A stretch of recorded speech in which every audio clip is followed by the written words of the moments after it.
Hello everyone, this is Nilesh Kumar Gupta and you are watching NG physics classes. शुरुआत करते हैं। कल मैंने आप लोगों को चैप्टर नंबर 1 फिनिश करा दिया था। आज हम लोग चैप्टर नंबर 2 की शुरुआत करते हैं। तैयार हैं हम सब लोग चैप्टर नंबर 2 के लिए? Come on, show me your thumbs up everyone. सोते नवाब नहीं चाहिए अपने को, बिल्कुल रिएक्टिव होना चाहिए, बिल्कुल टकाटक। क्लियर होगा? सुत लोग होंगे तो उठा के बाहर फेंक दूंगा, पहले ही बोल रहा हूं। ऑनलाइन हुए तो क्या हुआ, डोंट वरी, दुनिया भर के टूल है मेरे पास, सही बता रहा हूं आपको। हाँ चलिए खैर, पर बी अटेंटिव। ओके, ठीक है। ओके, कहीं तो क्लास में परे परे ही पढ़ते हैं, तो जितने को परे भैया ना उठ जाओ, नहीं तो दूंगा रे पटेक। क्लियर? हाँ बिल्कुल चकाचक। तो चलिए शुरुआत करते हैं। वेल, चैप्टर नंबर 2 नोट्स आप सब लोगों के पास हैं, है ना? तो चैप्टर नंबर 2 का नाम है हमारा यूनिट्स एंड मेजरमेंट्स। क्या होता है यूनिट, क्या होता है मेजरमेंट, ये सारी फालतू की चीज़ें हम लोग इस चैप्टर में जानेंगे, राइट? तो इसमें सबसे पहला क्वेश्चन है हमारे सामने, व्हाट इज फिजिकल क्वांटिटी। ये क्वेश्चन हमारे सामने सबसे पहले है नोट्सों में। What is physical quantity? Physical quantity की तेल लेने भाड़ में गई फिजिकल क्वांटिटी। पहले मुझे बताओ, आम, सेब, पपीता, केला, संतरा, ये सब क्या है? What are these? आम, सेब, क्या मुंह में बोलना ने? आम, सेब, पपीता, केला, संतरा, ये सब क्या होते हैं? फ्रूट्स होते हैं, है ना? क्या होते हैं? फ्रूट्स। पता है कि ना पता? देखिए जिंदगी में कमाऊं खावे की तो बात दू, तुम्हें मोते बोले ही ना फूट रहे। आलू, टमाटर, बैगन, गोभी, ये सब क्या है? हाँ, धीरे से मुँह चुईया की तरह चला दी तो ढंग से बोलवे करो ना, लगे कि हाँ मुँह खोलो। वेजिटेबल्स। क्लियर? क्या है? वेजिटेबल्स, है ना? तो आपने, मैंने पूछा आलू, टमाटर, बैगन, गोभी क्या है, आपने बोला वेजिटेबल्स हैं। मैंने पूछा आम, सेब, पपीता, केला, संतरा क्या है, आपने बोला फ्रूट्स हैं। मास, लेंथ, टेम्परेचर, टाइम, टेम्परेचर, ये सब क्या है? पता नहीं, आज ना पढ़े ही नहीं। इन सबको बोलते हैं फिजिकल क्वांटिटी। क्या बोलते हैं? Physical quantity. क्या बोलते हैं? Physical quantity. जब मुंह खोलो, मैं बार बार बोल रहा हूं, जो नहीं बोलेगा ना फोड़ूंगा यहीं से। पहले ही बोलो पापा तो कहते हूँ, पापा तो कहते हूँ। क्लियर है? समझ? खैर, तो मास, लेंथ, टाइम, टेम्परेचर, क्लियर, ये सारी चीजें क्या है? Physical quantity. तो बात आती है फिजिकल क्वांटिटी होती क्या है? फ्रूट्स तो साला मैं बचपन से पढ़ रहा हूं, तो मैंने तुरंत बता दिया ये फ्रूट्स हैं। वेजिटेबल्स मैं बचपन से देख रहा हूं, मैंने तुरंत बता दिया वेजिटेबल्स हैं। सही बोल रहा हूं ना? अब बताती फिजिकल क्वांटिटी होती क्या है? तो भैया वो क्वांटिटी जिसको हम मेजर कर सकते हैं, all those quantities which can be measured is called physical quantity. Clear? Again I repeat, all those quantities which can be measured is called physical quantity. जैसे कि मास, मास यानी कि वजन। तराजू बांट ले तो नाप दे, तो नाप दे तो ना नाप देता ही, बोलो। लेंथ, इंची टेप ले तो नाप दे, तो बोलो। टाइम, घड़ी देख ले तो बताए दे, तो बताए दे तो कि ना बताए देता ही। क्लियर? तो ये सब क्या है? What are these? These are physical quantities. Clear? कोई पट्टा अगर हमसे पूछता है कि व्हाट आर फिजिकल क्वांटिटीज, तो बोलना उसको those quantities which can be measured is called physical quantity. Clear?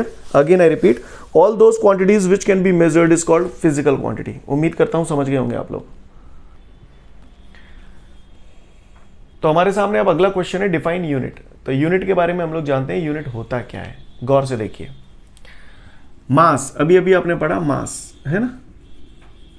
तो मास जो होता है, मास को किलोग्राम में नापते हैं हम लोग। सही बोल रहा हूं? मास को किलोग्राम में नापते हैं। लेंथ, लेंथ को हम लोग काय में नापते हैं? मीटर में नापते हैं। टाइम, सेकंड में नापते हैं। तो ये सब क्या है? All these are units. और ये सब क्या है? ये अभी आपने पढ़ा था, these are physical quantities. What are these? Physical quantities. सही बोल रहा हूं? तो कोई पट्टा अगर हमसे पूछे कि भाई जी यूनिट क्या होता है, तो हम उसे बोलेंगे कि लाला, unit is that in which a physical quantity is measured. Unit वो होता है जिसमें किसी फिजिकल क्वांटिटी को मेजर किया जाता है। जैसे मास का यूनिट किलोग्राम है, लेंथ का यूनिट मीटर है, टाइम का यूनिट सेकंड है। तो ये सब क्या है? यूनिट्स हैं। क्या मैं उम्मीद करूं हम लोग समझ गए यूनिट क्या होता है? Again I repeat, unit is that in which a physical quantity is measured. Hope you understand. Clear? The unit of mass is kilogram, the unit of length is meter, unit of time is second. Clear? Unit of temperature is degree Celsius, or you can say Kelvin. Clear? So what are these? These are the units. Got it? Clear है? बात समझ में आ रही है सभी को? तो जल्दी से फटाफट यूनिट का डेफिनेशन पढ़ लो, पूछूंगा। वेल, तो अब हम लोग के सामने यूनिट के बाद अगला क्वेश्चन आता है, डिफाइन मेजरमेंट। मेजरमेंट होता क्या है?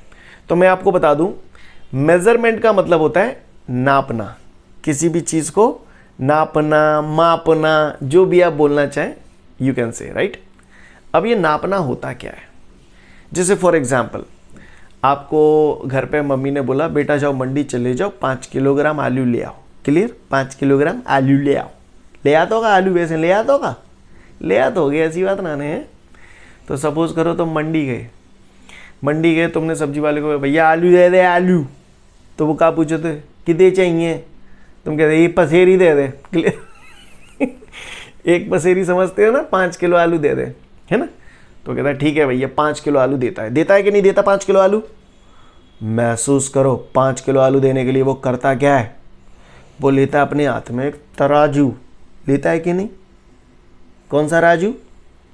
तराजू। क्लियर? तराजू में क्या पल्ले होते हैं? 2 पल्ले होते हैं। क्लियर? जेवारो और जेवारो, ठीक है। जावारे पल्ला में माने दद्दो आलू, का दद्दो आलू। जावारे पल्ला में का धत्तो है? का धत्तो जा पल्ला में? बांटो, बांटो, बांट जानतो? भैंसन वारो नहीं, भैंसन वारो नहीं। तौलवे वारो, तौलवे वारो। क्लियर? जब उसे 5 किलो आलू तौलने होते हैं, तो यहां पर एक पले में वो आलू भरता है और दूसरे पले में वो बांट रखता है। 5 किलो का रखता है कि नहीं रखता है? बोलो, 5 किलो का बांट रखता है कि नहीं रखता है ना? 5 किलो के बांट की वजह अगर को वो खंडा धल्ले 5 किलो को, तो तुम्हारा मुँह आले टेढ़ो है जाते कि नहीं? क्योंकि मालूम में हमारी बैंड बजाओ, वो सही है कि नहीं। लेकिन 5 किलो का बांट रखो रहते तो, तो मैंने कहा अच्छा लगा। तो है क्लियर? ये 5 किलो का जो बांट है ना, ये क्या है मालूम है? इसको बोलते हैं प्री डिफाइंड स्टैंडर्ड। ये गवर्नमेंट ने बना रखे हैं, गवर्नमेंट ने पहले डिसाइड कर रखा है कि भैया किसी भी दुकानदार के यहाँ पर अगर कोई ग्राहक आएगा और अगर वो 5 किलोग्राम कोई चीज़ मांगेगा, तो इस बांट के बराबर, इस बांट के वजन के बराबर चीज़ उसको तौलनी है। तो ये 5 किलोग्राम का जो बांट है वो गवर्नमेंट ने बनाया। ये सारी चीज़ें प्री डिफाइंड है, पहले से गवर्नमेंट ने बता रखी है कि भैया 5 किलोग्राम मतलब इतने वजन। समझ में आ रही है मेरी बात, है ना? ये बांट क्या है? Pre defined standard. ये जो इंची टेप आप नापते हो, 1 फुट इतना लंबा होता है कि नहीं होता? तो ये इंची टेप ये गवर्नमेंट ने पहले डिसाइड कर रखा है कि 1 फुट मतलब इतना लंबा, है ना। तो ये सब क्या है? क्या है ये इंची टेप? Pre defined standard. समझ में आ रही है बात? क्लियर है? ये सब चीजें क्या है? Pre defined standard. और आप क्या कर रहे हो? जैसे आलू तौल रहे हो, मास तौल रहे हो, वजन तौल रहे हो।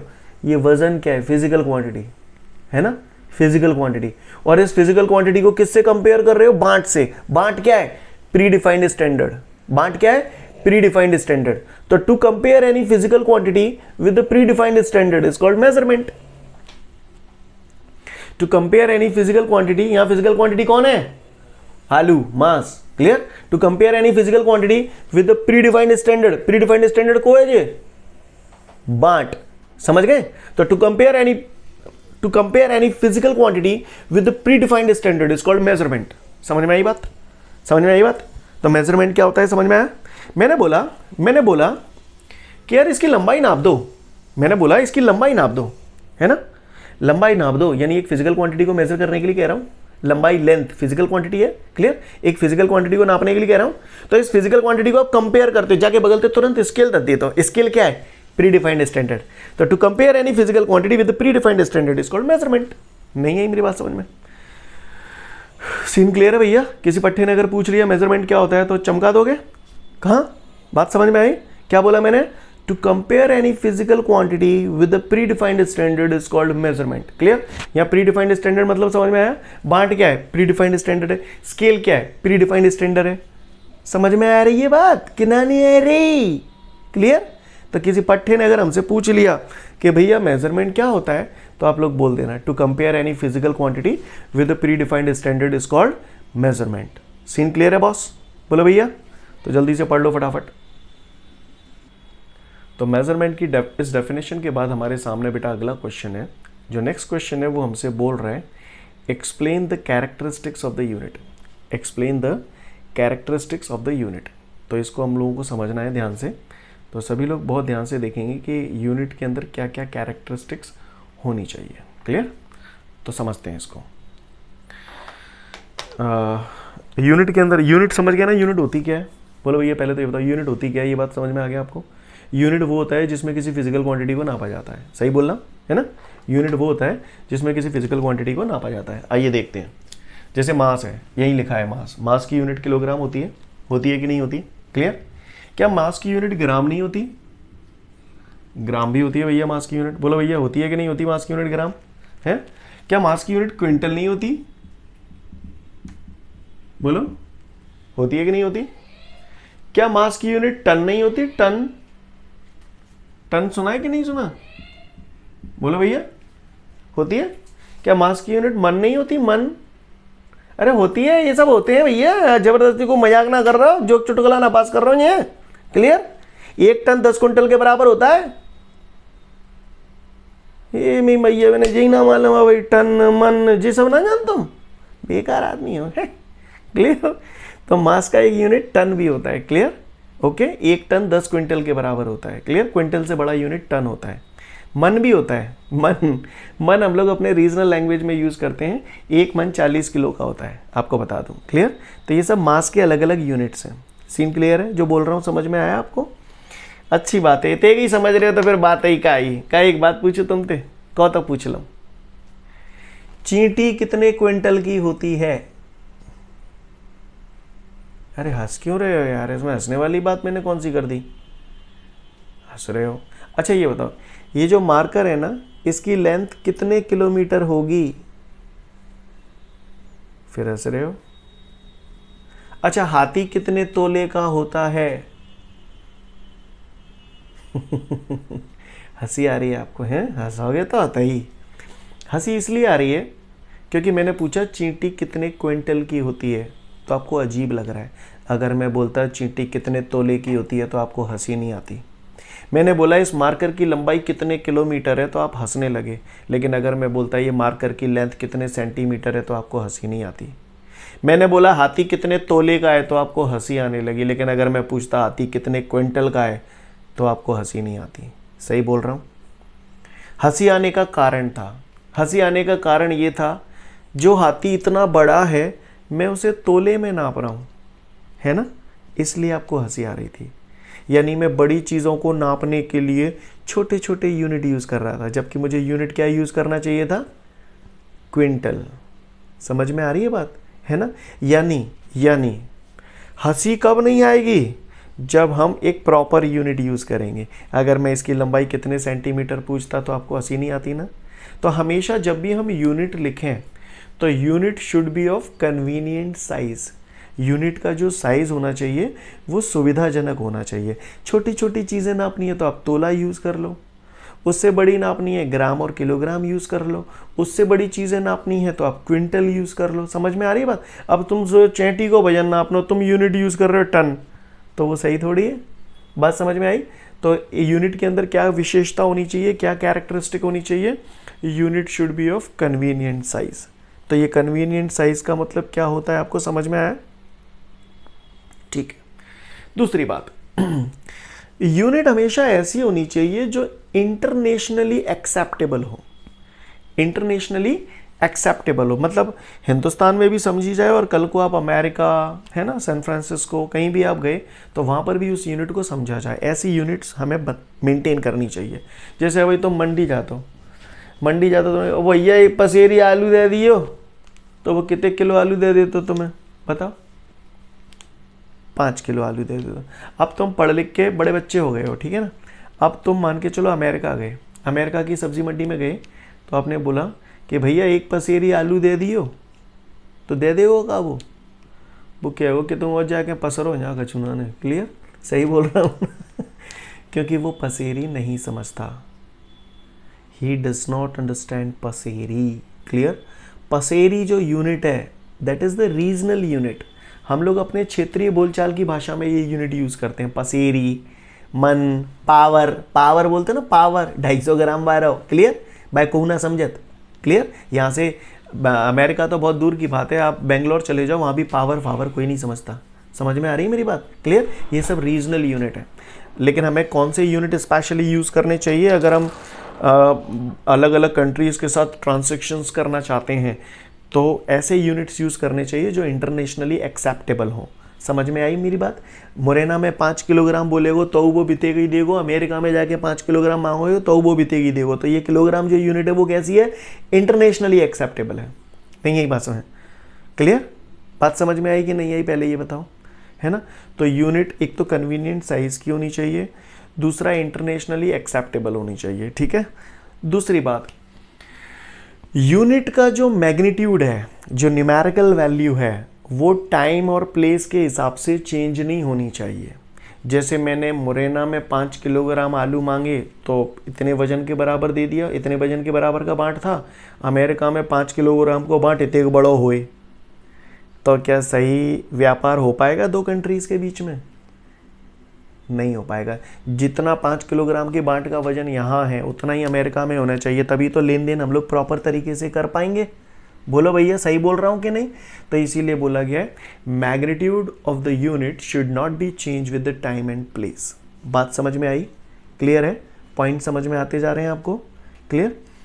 दूसरी बात, एक और बात, यूनिट ऐसी होनी चाहिए दैट शुड बी, मतलब unit must be reproducible. Unit ऐसी होनी चाहिए जिसे हम रिप्रोड्यूस कर सकें। यूनिट ऐसी होनी चाहिए जिसे हम रिप्रोड्यूस कर सकें। अब जिन यारी आफत है, रिप्रोड्यूस क्या होता है? क्लियर? तो रिप्रोड्यूस क्या होता है मैं आपको समझाने की कोशिश करता हूं, ट्राई टू अंडरस्टैंड। क्लियर? तो यूनिट मस्ट बी रिप्रोड्यूसिबल, है ना? तो इसका मतलब क्या है वो मैं आपको समझाता हूं, गौर से देखिएगा आप लोग। देखें तुम में तो कौन सा करके बतावे होगा मोई। 5 मीटर प्लस 2 सेंटीमीटर बराबर कितने centimetre? Give me the answer, this is the question for you. 10वां पास, सॉरी प्रमोट है क्या आयो? बता दो 5 मीटर प्लस 2 सेंटीमीटर बराबर कितने सेंटीमीटर? क्लियर? जो सबसे पहले आज का आंसर देगा, चलो बताओ फटाफट फुर्ती में। हाँ वेरी गुड, अंकित गुर्जर। अंकित गुर्जर क्या आंसर है बताओ? 502। वेरी गुड, अंकित ने बोला 502 पता का चाय, राइट? अंकित ने बोला 502 centimetre is the right answer, है ना? अंकित ने 502 बोला, और कहे काफ़ी सारे तो 7 सोच रहे होंगे। 7 हैं कनपटी में रेपट। क्लियर? 7 बारे यानी कहाँ थे चले आते हैं। सुने the right answer is 502 centimetre. Ankit यार एक बात बताओ, तुमने यार ये 502 आंसर तो बताया, हमें बड़ा अच्छा लगा, लेकिन ऐसे आ कैसे गया तुम्हारा आंसर 502 यार? ये बताओ।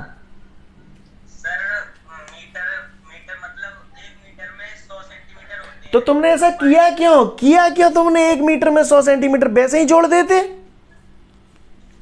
मतलब सर तुमने मीटर को सेंटीमीटर में बदला क्यों? वैसे ही जोड़ देते ना। 5 और 2 7, आधी से ज्यादा क्लास तो 7 ही कर रही है जाए। तुमने उनके अरमानों पे पानी और फेर दिया। हाँ, अंकित को मालूम है ऐसे जोड़ नहीं सकते, क्योंकि ऐसे जोड़ेंगे तो आंसर गलत आएगा। सही बोल रहा हूँ ना अंकित? कभी भी ये कैलकुलेशन हमें करनी है तो इसमें खास बात ये होती है कि अगर इसकी यूनिट सेंटीमीटर है तो ये भी सेंटीमीटर में होनी चाहिए, तभी आंसर यहाँ पर सेंटीमीटर में आएगा। इसलिए अंकित ने मीटर को सेंटीमीटर में बदला। 1 मीटर में 100 सेंटीमीटर होते हैं, तो 5 मीटर में 500 सेंटीमीटर प्लस 2 सेंटीमीटर बराबर 502 सेंटीमीटर। कहानी समझ में आ रही है? एक बात बताओ, अगर मैं इस मीटर को सेंटीमीटर में सॉल्व नहीं कर पाता तो क्या ये आंसर ला पाता? नहीं ला पाता। मैंने यहां पर क्या किया, ये जो मीटर है इस यूनिट को रिप्रोड्यूस किया, दोबारा से प्रोड्यूस किया सेंटीमीटर में, तभी तो मैं ये कन्वर्शन कर पाया, अदरवाइज नहीं कर पाता इस सवाल को। समझ में आ रही है मेरी बात? क्लियर? तो हमेशा यूनिट ऐसी होनी चाहिए दैट कैन बी रिप्रोड्यूस। बात समझ में आई कि नहीं आई? क्लियर? बोलो भैया बात समझ में आई कि नहीं आई? हाँ, तो सारी कैरेक्टरिस्टिक्स समझ गए। What are the characteristics of the unit? Scene clear है सभी को? तो एक बार फिर से बोल रहा हूँ, what are the characteristics of the unit? Unit should be of convenient size, unit must be reproducible, unit must be acceptable internationally, and magnitude of the unit should not be change with the time and place. उम्मीद करता हूँ आप सभी को clear हो गया होगा ये क्वेश्चन। क्लियर है? तो सुनूंगा आपसे पहले ही बोल रहा हूँ, पढ़ लो फटाफट।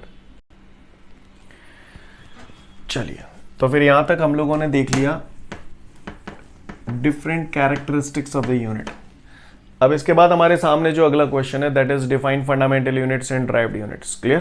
Fundamental units and derived units, तो ये क्या होती हैं समझने की कोशिश करें। स्पीड सुना है जिंदगी में कभी? स्पीड सुना है? ऐसे देख रहे हैं, स्पीड ना सुनो, आज ना जिंदगी दूंगा खींच के बैल। 7th 8th से पढ़ाया जाता है स्पीड, कमाल है गई। ऐसे लग रहे हैं पानी, ये पप्पा कहते होंगे जी। Speed is equal to distance upon time, ऐसा पढ़ा होगा बचपन में। Speed is equal to distance upon time. बोलो भैया, सुनो है कि ना सुनो? बोलो, सुनो है, ठीक है। Speed is equal to distance upon time. Distance काय में नापी जाती है? किलोग्राम में नापी जाती है। क्लियर है? डिस्टेंस काय में नापते हैं? किलोग्राम में नापते हैं? नहीं नापते तो काय में नापते हैं? सेकंड में। तो काय में नापते हैं? लीटर में।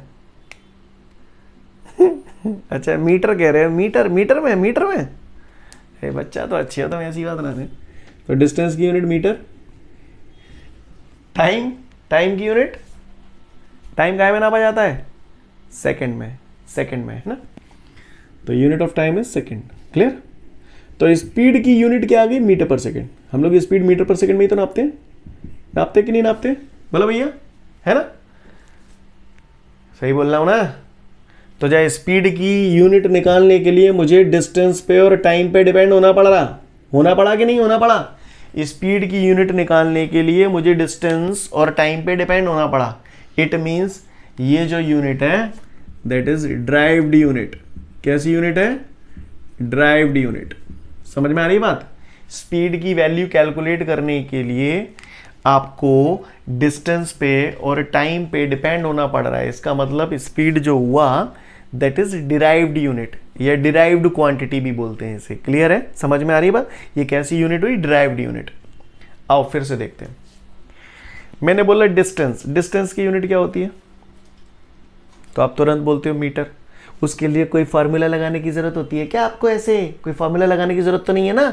तो डिस्टेंस क्या है? वो अपने आप में एक फंडामेंटल यूनिट है। अगर मैं यहाँ केवल डिस्टेंस की बात करूं तो ये अपने आप में एक फंडामेंटल यूनिट है। समझ में आ रही है बात? टाइम सीधो घड़ी देखोगे बता दोगे, कोई फार्मूला लगाओगे क्या? नहीं लगाओगे ना। तो टाइम क्या हुआ? अपने आप में एक फंडामेंटल यूनिट है। नहीं है ये बात समझ में? मैंने बोला एरिया की यूनिट क्या होगी? तो एरिया की यूनिट निकालने के लिए आपको लेंथ इनटू ब्रीथ, यही तो होता है फॉर्मूला, लेंथ इनटू ब्रीथ। बोलो, तो एरिया की वैल्यू निकालने के लिए लेंथ की यूनिट मीटर, ब्रीथ की यूनिट मीटर, तो मीटर इंटू मीटर स्क्वायर हो जाएगा। बोलो भैया, सही बोल रहा हूं ना? पर एरिया की यूनिट निकालने के लिए मुझे इस पे और इस पे डिपेंड होना पड़ा कि नहीं होना पड़ा? तो ये जो यूनिट है एरिया की, ये जो यूनिट है, ये कैसी हुई? फंडामेंटल यूनिट हुई, ड्राइव्ड यूनिट हुई? बताओ कौन सी हुई? फंडामेंटल यूनिट या ड्राइव्ड यूनिट? इशारा कर रहा हूं, सब बताओ उससे। फंडामेंटल यूनिट या ड्राइव्ड यूनिट? फंडामेंटल यूनिट हो तो एक उंगलियां दिखा दो, ड्राइव्ड यूनिट हो तो दो उंगलियां दिखा दो। हाँ, तो ड्राइव्ड यूनिट। समझ में आई बात? ड्राइव्ड यूनिट क्यों हुई? क्योंकि एरिया की वैल्यू निकालने के लिए लेंथ और ब्रीथ पे डिपेंड होना पड़ रहा है। समझ में आ रही है बात? वॉल्यूम हमने बचपन में पढ़ा था, length into breadth into height. तो वॉल्यूम को कैलकुलेट करने के लिए इन तीनों पे डिपेंड होना पड़ रहा है। तो इसका मतलब वॉल्यूम की यूनिट क्या आ गई हमारी? Metre cube. लेंथ भी मीटर में, ब्रीथ भी मीटर में, हाइट भी मीटर में, तो मीटर तो मीटर क्यूब। तो ये कैसी यूनिट हुई? फंडामेंटल या ड्राइव्ड? ड्राइव्ड यूनिट हुई। समझ में आई बात? तो सुना भैया, फंडामेंटल यूनिट और ड्राइव्ड यूनिट होती क्या है?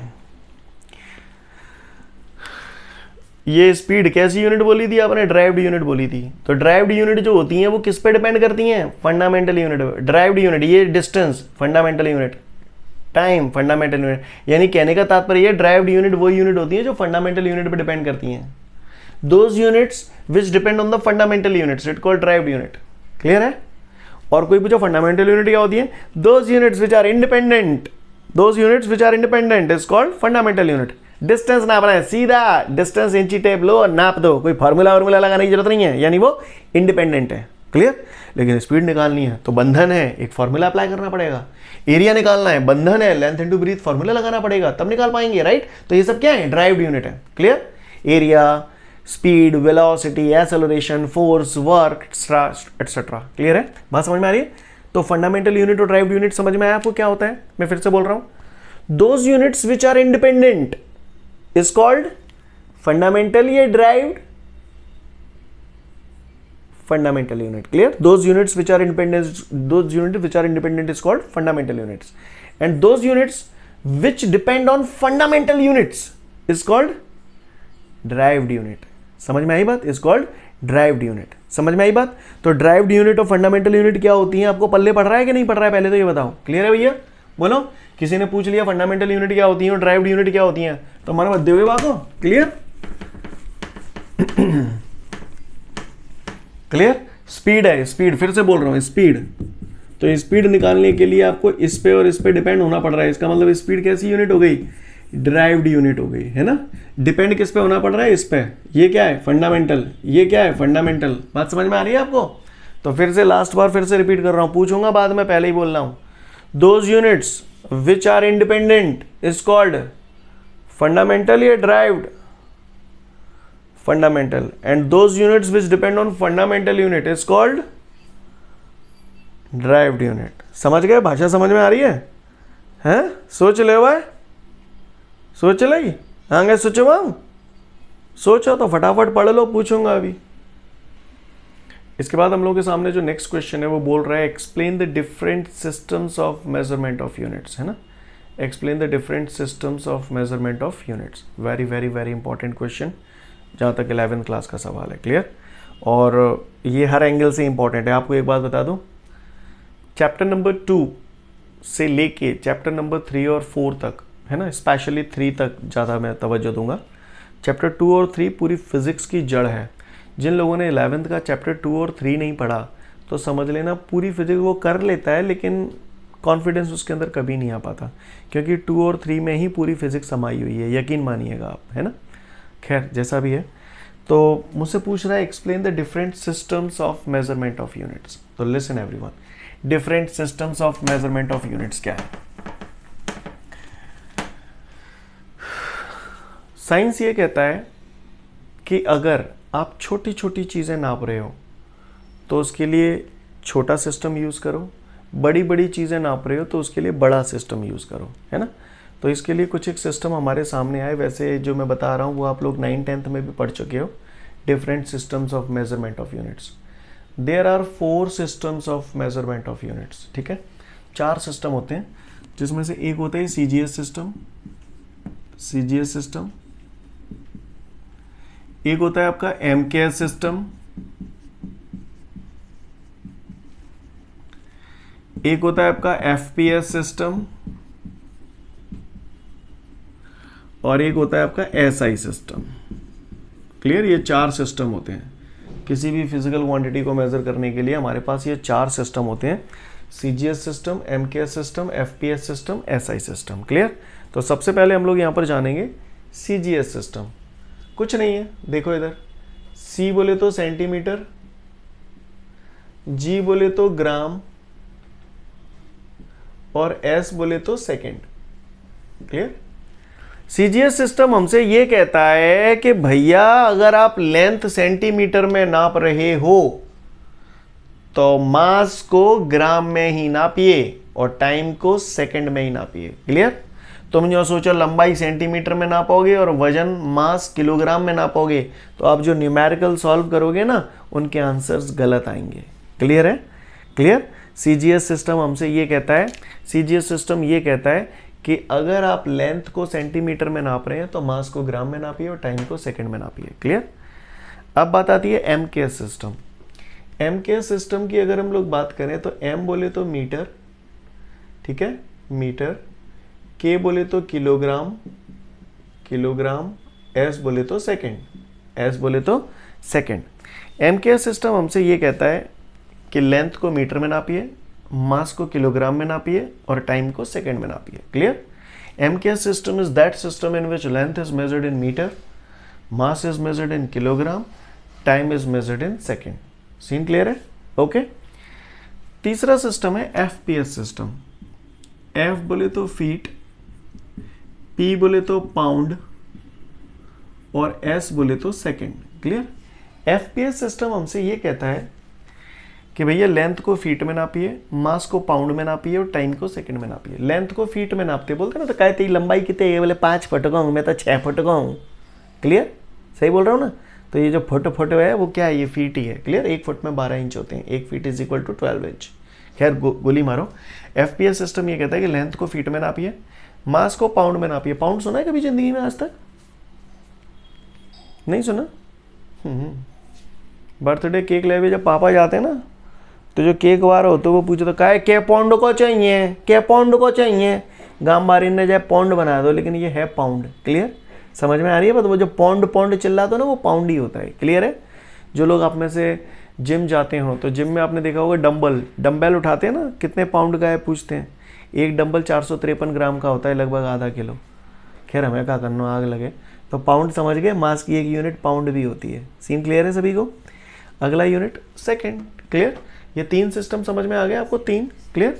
कोई पट्टे ने पूछ लिया CGS सिस्टम क्या होता है, तो हम उसे बोलेंगे CGS system is that system in which length is measured in centimetre, mass is measured in gram and time is measured in second. MKS system is that system in which length is measured in meter, mass is measured in kilogram, time is measured in second. FPS system is that system in which length is measured in feet, mass is measured in pound and time is measured in second. Scene clear है भैया सभी को? बोलो भाई. हाँ, इनका use numericals में आएगा, जब आएगा तब बताऊंगा आपको. ठीक है ना? अब बात आती है SI सिस्टम. SI सिस्टम का फुल फॉर्म होता है system of international units. System of international units. Clear? SI system जो होता है MKS सिस्टम का ही मॉडिफाई करके है. यानी अभी तो आप फिलहाल अपनी जानकारी के लिए ये समझो कि MKS सिस्टम और SI सिस्टम लगभग एक जैसे होते हैं. क्लियर है? बस SI सिस्टम को हमने थोड़ा सा और बढ़ा दिया है. SI सिस्टम में टोटल 7 फंडामेंटल यूनिट्स होते हैं. जो अभी बातों में मैं बोल गया था ना, टोटल फंडामेंटल यूनिट्स 7 होते हैं. क्लियर? कितने होते हैं? 7. और 2 सप्लीमेंट्री यूनिट्स होते हैं, उनके बारे में हम लोग चर्चा कर रहे हैं. फिलहाल इतनी बात समझ में आ गई आपको? CGS सिस्टम क्या होता है, MKS सिस्टम क्या होता है, FPS सिस्टम क्या होता है. क्लियर? 3 सिस्टम क्लियर हो गए? हाँ, लास्ट बार फटाफट पढ़ लो पहले. चलो पढ़ो फटाफट. ओके, तो आज के लिए पर्याप्त है. Thank you everyone. Have a great day to all of you guys. जय हिंद.